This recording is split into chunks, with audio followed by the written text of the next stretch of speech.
Thanks for joining me, Winston. We were chatting at a talk that you gave in December of 2019, where you were talking about some of the challenges that you face when engaging with people, having conversation with people, when people don't Right. think about, for us as able-bodied people, we don't think about the challenges others might face Mm. in having simple conversations and building professional relationships. So I wonder if you can share some of the issues that come your way in just building strong professional relationships with people around you who may not have similar challenges. Yeah, sure. Thanks, Andy. And I think for me, obviously, the obvious challenge is because I'm a wheelchair user. Um, there is always, if we start at the sort of first point of contact, which is when I would meet somebody for the first time. So I've just rolled into a meeting room. There's 5 or 6 people in there already, and it's that hey, I'm Winston moment. And then you often have this, I guess you could call it a deadlock, where people don't really know how to respond to me in the first instance because I look so different to what they're used to. And so a challenge in that scenario would be, somebody starts second guessing themselves. Can I shake Winston's hand? Should I stand up? Should I come down to his level? And then you have this almost manufactured awkwardness that happens where we're both in limbo. So I know he or she is overthinking it, and I'm kind of here waiting for them to make up their minds. And so we're kind of like in this deadlock, like I say. Um, and so for me, what I found useful in those moments is, just go for it. If for you, Andy, the way you greet people is to shake their hand, Mm. then just put out your hand and shake Winston's hand. If for some reason myself or another disabled person or less able person is not able to shake hands, then you'll find out soon enough, right? Either they'll tell you or you'll just have to figure out another way to greet. So that's one tip that I've come across. I'm not quite sure we'll be able to shake hands with anyone after this lockdown, but it's good advice. I heard a number of years ago now. I'll admit, going back quite a while, I really struggled with that awkwardness, Mm, and I still do occasionally. We're so attuned to engaging with people in a way that we expect. That as yeah, soon as someone is in a different position and it's out of the norm, we don't automatically know how to behave, and it's very easy to hide away and go and talk to other people instead. And I was taught years ago, no, if someone's in a wheelchair, you don't talk to the person pushing them, you talk to them in the same way. And it's just so simple, but I found that very effective advice. Do you find that there's been an improvement in the way people engage as we've been more aware of inclusion, or do you still find most people struggle? I feel like the approach that I've decided to take, Andy, is to be more proactive with it. Mm. So I no longer wait for people to have this deadlock moment and then decide how they're gonna, communicate with me. I'll be the one to put my hand out to shake yours. Um, I'll make the decision for them in a way. Um, because I guess, like you say, we all have our, I don't know if it's unconscious bias, if that's the right term, and I have it too. So I've had situations where I've had to, when I was working in corporate, I worked with a visually impaired person. Um, he couldn't see at all. So, and he was sitting pretty much next to me. So every day I had this, my own deadlock where it was kind of like, how do I, I want to ask Paul something, but I don't even know, should I tap him on the shoulder? Should I just speak? So for me, what's really helped is being proactive in Yeah. communicating my needs. And so I'm not even saying that the responsibility is with the able person or the less able person. It's the responsibility is in the communication itself from both parties, um, to meet in the middle because we all have these biases within us.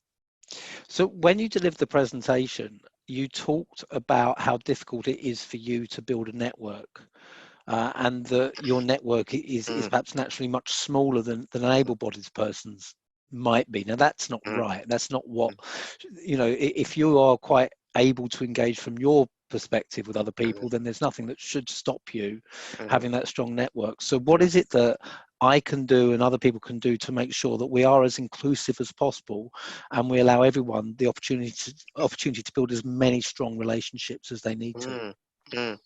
Yeah, that's a good point. And I think just to add a bit of context, so I was speaking about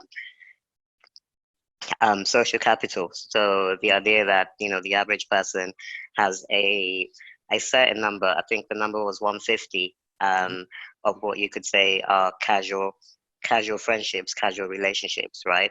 Um, People that they may be able to reach out to for various things if they need to, whether it's professionally or personally. And the same study showed that the average disabled person has around 25 of those relationships. And I was trying to understand why there was that discrepancy. And I guess there's a lot of, I guess, physical justifications for it as well. So, using my own example, I couldn't get out, for example, to the playground as much as, my friends in the same year group could, right, when I was younger. So whereas they might go to the playground, I don't know, every day probably, when we were younger, I could probably get out, once or twice a week, and that's if I had someone to come with me, and it really had to be planned. Whereas for my peers, it was just popping out. Um, and then the same thing in a grown-up situation, right? For me, moving around London, which is where I live, using public transport is it's a bit of a nightmare. It needs a lot of planning. Even any mode of transport, flying, etc. I'm required to do a lot more planning than the average person. Um, and so with the limited movement comes limited opportunities to interact with other people and to nurture those relationships. So I think that's been one of the things that's contributed to that number, although there are many others. And and how can somebody help? So as an employer, is to get the basics right, to have good access to your building so that I don't have to not come to your networking event or not come to your, um, whatever conference you're hosting because I can't get up a big flight of stairs. So once you start to get those basic tactical things right, then it literally opens the door, physically opens the door, to people like me being able to come into that room and then try and build those relationships. The number, the 150 you talked about, is the Dunbar number, which Mm, is, how many people we can remember at any one time. mm, One of the things that I talk about is that when people talk about the size of a network, and they use the Dunbar number very often, or mm, Girard's law, which is 250, mm, as an indicator.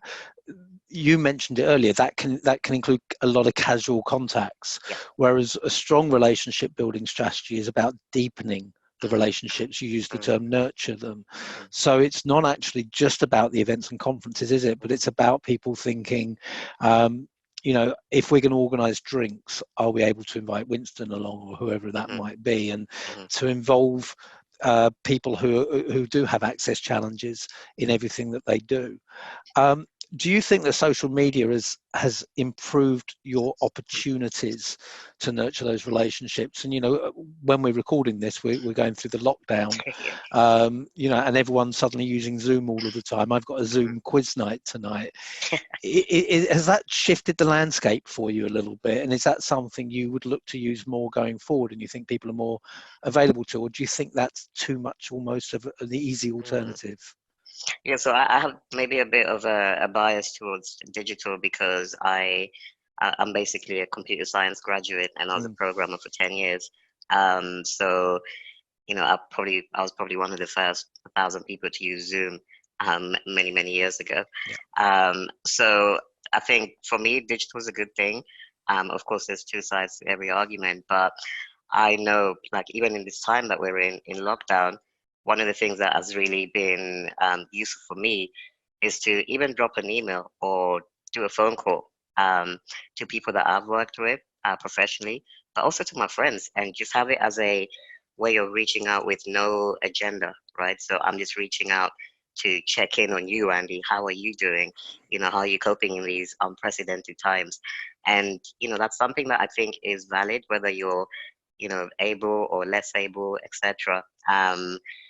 Because social media is just a tool, and just like any other tool, you can use it for, well, for whatever shapes and purposes you choose to. And can it be used to build and nurture relationships? 100%. And I mean, this is advice that I'm giving all of the time, is just reach out to people and don't always make it transactional. Make it about just Mm, checking in, particularly while we're on lockdown. But I think this is mhm, generally good advice. yeah. But for someone who can't get to every drinks meeting, every dinner or lunch, whatever it might be, for someone who that amount of planning is involved, or they might need someone with them to support them, Mhm. then involving people virtually could be an option as well, although not the only one. Yeah, it's a good option to have, although there's the other side of it, I guess, is it can also create like a FOMO, like a fear of missing Yeah, out. So, if the only way you get to connect with people is mostly digital, um, and I'm aware that, Andy and, everyone, they go for drinks every Thursday, um, there'll still be that sense of I'm missing out. yeah. Um, and so it's how to balance that. So maybe another way to be inclusive is to have a mix of, if some people are only able to interact digitally, for example, is to just have that balance of digital versus live get-togethers, right? Um, so that if I'm one of those digital people, then I'm catered for as well. And it's pretty much in the same way that, if your thing is to go out for a steak every week or for beers every week, just to think about the vegetarians in the group, or the um, people who have different religious things that stop them drinking, and stuff Yeah. like that. So it's how do you make it more holistically inclusive? So it's just about awareness and consciousness, and just thinking about other people, whether it's when you first meet someone and they may seem different to you in some way, just treating them like an ordinary human being, because that's what they are, or whether it's people that you know and like, and perhaps take for granted a little bit, and just remembering that they might not always voice it, but they might appreciate you thinking about them when you make your plans. Yeah, no, I totally agree. And I think the other thing that triggers for me is thinking about psychological safety, which is the making people feel safe to express what they need.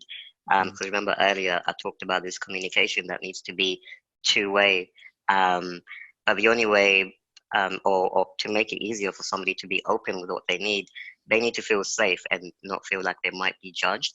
So I've been in situations, for example, in the office, and I think this happens all the time when it's, hey guys, let's go for drinks. It's Thursday, and someone says, oh, I'm not drinking this week or this month or whatever for Lent or whatever reason, and then they become a bit of a butt of the jokes, right? Um, and so what that creates, even though it's being said in a humorous way, it actually takes away the psychological safety for that person. And then they stop communicating their needs, if this carries on. And so you have a situation where they become less and less connected to the group, and the group isn't even aware, because this thing that was being said in jest is actually having a much more detrimental effect. So just to be aware of the kind of conversations, and because different people will respond differently to humor and banter. Winston, thank you very much, and I hope that's useful for everyone, and there's some really good advice there. Thanks, Andy. Thanks for having me.